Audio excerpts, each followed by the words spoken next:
तो वहीं झज्जर में कैबिनेट मंत्री आरती राव ने किसानों से मुलाकात की। किसानों के खातों में प्रधानमंत्री द्वारा सीधे किसान निधि राशि भेजी गई है। उन्होंने बताया कि देश भर के 9 करोड़ किसानों को इसका लाभ मिला है और हरियाणा के किसान बेहद खुश हैं।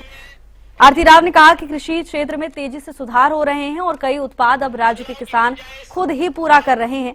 अस्पतालों में दवाइयों और डॉक्टर्स की कमी पर उन्होंने कहा कि इसकी तुरंत जांच होगी और सरकार पहले ही 1100 डॉक्टर्स की भर्ती कर चुकी है।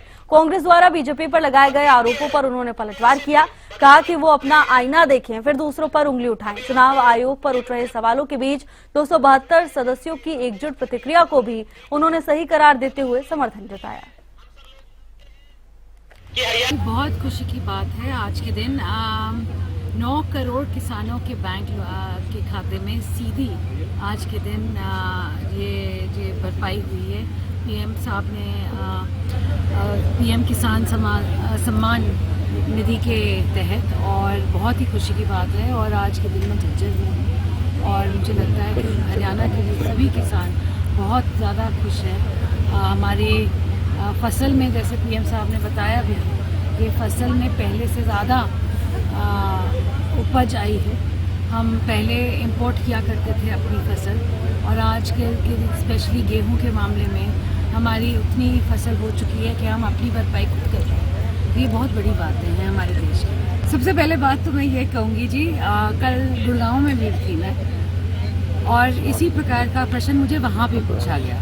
अब मुझे बताएं कि 1 साल पहले जब बहुत ज़्यादा डॉक्टरों की कमी थी तब हमने 1100 डॉक्टर लगाए। अभी भी कमी है, मगर हम काम करने में बिल्कुल वो बिलीव करते हैं और हम आगे चल के भी डॉक्टर लगाएंगे। मगर आप उसकी चर्चा कभी नहीं करते कि 1100 डॉक्टर इतने अच्छे हैं कि हमने लगाए हैं, पूरे प्रदेश में लगाए हैं। बहुत अच्छी बात की है। 1100 डॉक्टर 1 साल में लगना बहुत बड़ी बात होती है जी। भारतीय जनता पार्टी की सरकार की भ्रष्ट सरकार है। अरे यार, आईना तो दिखाओ, आईना तो देखो, फिर बात करो। बिल्कुल सही बात है और इनको करना भी चाहिए। देखो, अपने देश के लोग अगर अपने देश के लिए खड़े नहीं होंगे तो और कौन होगा। और ये जो जजेस हैं और ब्यूरोक्रेट्स हैं जिन्होंने भी चिट्ठी लिखी, बिल्कुल सही काम किया है, क्योंकि उनका झूठ कहीं उनको लेके नहीं गया। बिहार का इलेक्शन देख लीजिए, भारतीय जनता पार्टी सबसे बड़ी पार्टी निकल के आई आज के दिन, और ये बहुत ही खुशी की बात है। और ये भी समझने की बात है कि हर व्यक्ति के मन में आज के दिन हमारी भारतीय जनता पार्टी के लिए ही उनको विश्वास है कि अगर कोई हमें विकसित भारत दे सकता है तो मोदी जी दे सकते हैं और भारतीय जनता पार्टी।